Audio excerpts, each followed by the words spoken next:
చూడండి ఫ్రెండ్స్, మొన్న కురిసిన గాలివానకి చెట్టు ఫామ్ ఆయిల్ చెట్టు పడిపోయింది అన్నట్టు.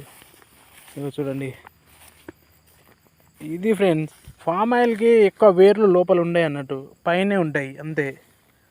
ఇట్లా ఏదైనా వెహికల్తోని, ట్రాక్టర్తోని కానీ జేసీబీ కానీ ఇట్లా తోస్తే పడిపోతుంది. అది అట్లా తోస్తే పడిపోతుంది, అంత బలం ఉండదు అన్నట్టు వేర్ల లోపల. ఇగో చూడండి, ఎక్కువ లోతులు ఉండవు వేర్లు అనేవి, పైనే ఉంటాయి అన్నట్టు. అలా అన్నట్టు గాలివానకి కొంచెం పడిపోతాయి. ఏం చేస్తారు ఇప్పుడు, అలా.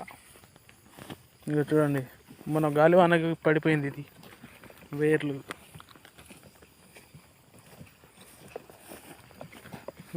అంటే మ్యాక్సిమం ఇది ఇంత ఉంది కదా, 30-40 ఫీట్ల చెట్లకు కూడా అంతే ఉంటాయి. కాకపోతే కొంచెం 1 మీటర్ లోతులు అంతే వేర్లు అనేవి, ఎక్కువ ఏమి ఉండవు అన్నట్టు లోపలికి, ఇంతే వస్తాయి. చెట్టు ఇప్పుడు ఇది ఇలా కొన్ని వేర్లు పైలు తేనిలా కూడా కొన్ని యూజ్ చేసుకోవచ్చు, ఇంకా కాయలు అయితేనే ఉన్నాయి అలాగన్నట్టు.